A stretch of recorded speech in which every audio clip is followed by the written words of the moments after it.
Buenas noches, hermano Daniel, ¿cómo está?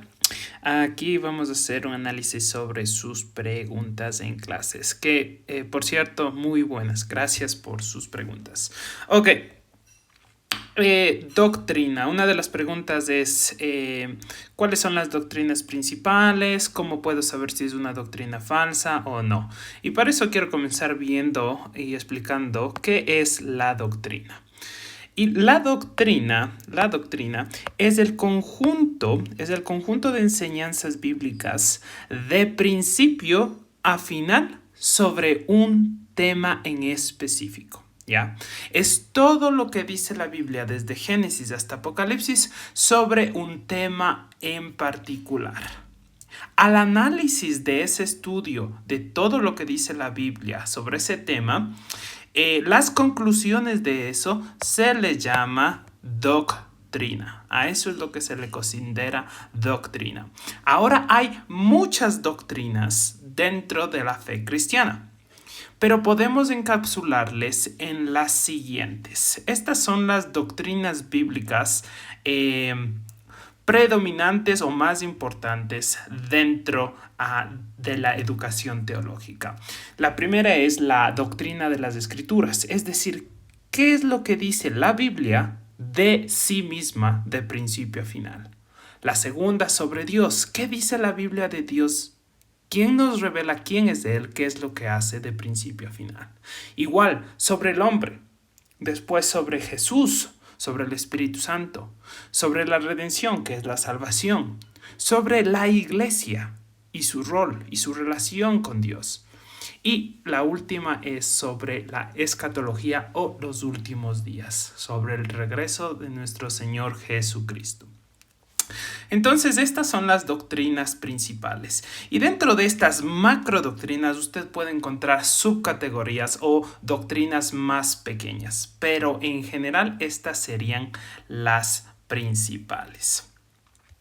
Ahora, respondiendo a su pregunta sobre cómo yo diferencio si es una doctrina falsa o verdadera, una de las maneras que nosotros podemos responder esas preguntas es porque, como mencionaba anteriormente, la doctrina verdadera, una doctrina que es sana, está fundada, aquí le he puesto verdad a mano izquierda, una doctrina verdadera está fundada en un análisis completo de todo lo que dice la Biblia de principio a final, es decir, desde el Génesis hasta el Apocalipsis. ¿Ya?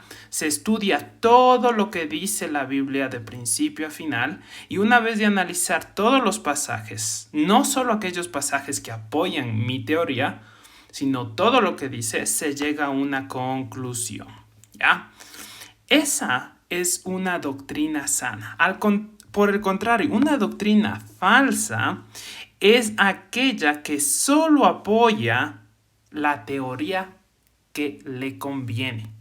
Solo busca pasajes que apoyen la teoría que le conviene.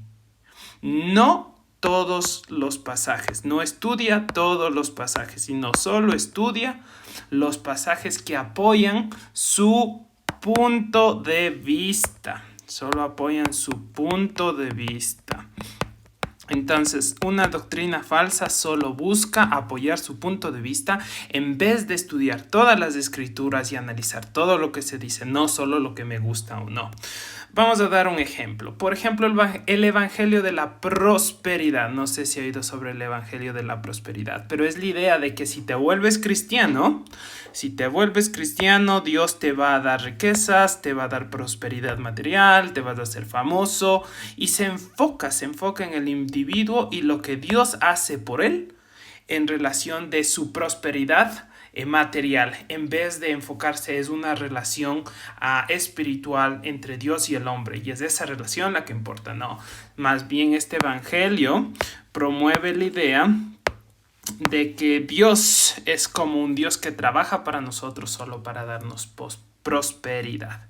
Entonces ellos utilizan pasajes como Jeremías o Deuteronomio 28, los sacan fuera de contexto, pasajes que fueron dados al pueblo de Israel bajo el antiguo pacto para hablar sobre una prosperidad que supuestamente aplica a la iglesia actual y una prosperidad que se enfoca en lo material, el beneficio del individuo. Y no ignoran pasajes que hablan sobre cómo Jesús sufrió, sobre cómo Pablo, los apóstoles sufrieron, sobre cómo los cristianos de la iglesia primitiva sufrieron. Y ignoran lo que Jesús mismo dijo, que si queremos ser sus discípulos debemos tomar nuestra cruz y seguirle. Eso implica que como sus hijos vamos a pasar sufrimiento en esta tierra.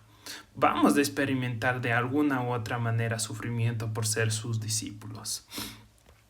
Entonces, así podemos identificar una doctrina falsa versus una doctrina verdadera. La doctrina falsa busca solo apoyar su punto de vista, no analiza todo lo que dice la Biblia, saca pasajes fuera de contexto, mientras que una doctrina verdadera analiza todo lo que dice la Biblia de principio a final, no solo los pasajes que le convienen, sino todo. Y una vez después de eso llegar a una conclusión.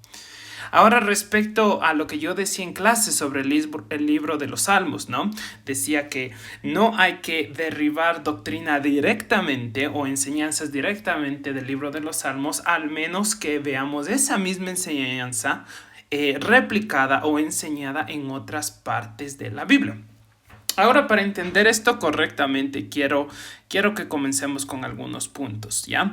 Primero, esto no quiere decir que los Salmos no sean inspirados, de ninguna manera. El libro de los Salmos es un libro inspirado por Dios y está dentro de nuestro canon bíblico, ¿ya? Eso no quita que los Salmos no sean inspirados, son inspirados por Dios y están dentro de nuestro canon bíblico. ¿Ya? Pero como segundo punto, debemos entender los salmos por el género que es y por la forma en cómo están estructurados, ¿ya? En los salmos Dios no nos dice qué hacer o qué hacer, qué no debo hacer o qué sí debo hacer, porque no es Dios diciendo al individuo haz esto o no haz esto. No es Dios dándonos leyes como en el Pentateuco o instruyendo a los cristianos como en las cartas del Nuevo Testamento, sino, como usted puede ver en mi tercer punto, no es Dios diciéndole al hombre qué hacer o no hacer, sino es el hombre hablando sobre su experiencia y relación con Dios, sobre lo que él está experimentando en el mundo y cómo él percibe a Dios. ¿Ya? Ese es el propósito de los salmos, es la percepción del hombre sobre sus circunstancias y sobre su relación con Dios, ¿ya?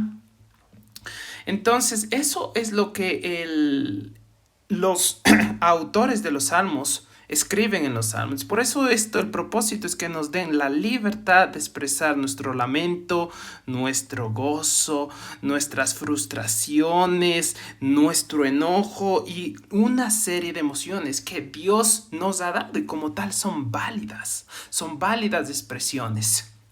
Entonces vamos a ver un ejemplo. Por ejemplo, Salmos 137, los versículos 8 al 9, que dice lo siguiente.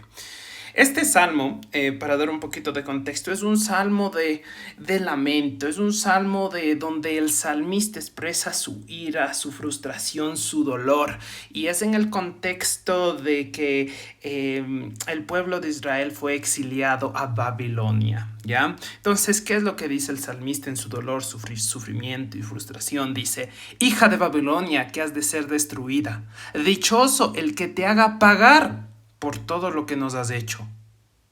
Dichoso el que agarre a tus pequeños y los estrelle contra las rocas.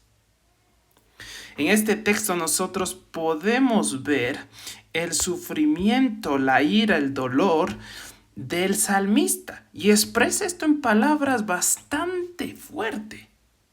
Pero esto es una descripción de su dolor. No es una orden o una enseñanza de Dios de hacer o no hacer esto. Dios no nos está enseñando que agarremos a pequeños y los estrellemos con las rocas cuando nuestros enemigos, en este caso, por ejemplo, Babilonia, nos han hecho daño. No, simplemente es una válida expresión la cual describe el salmista de su dolor, frustración, enojo.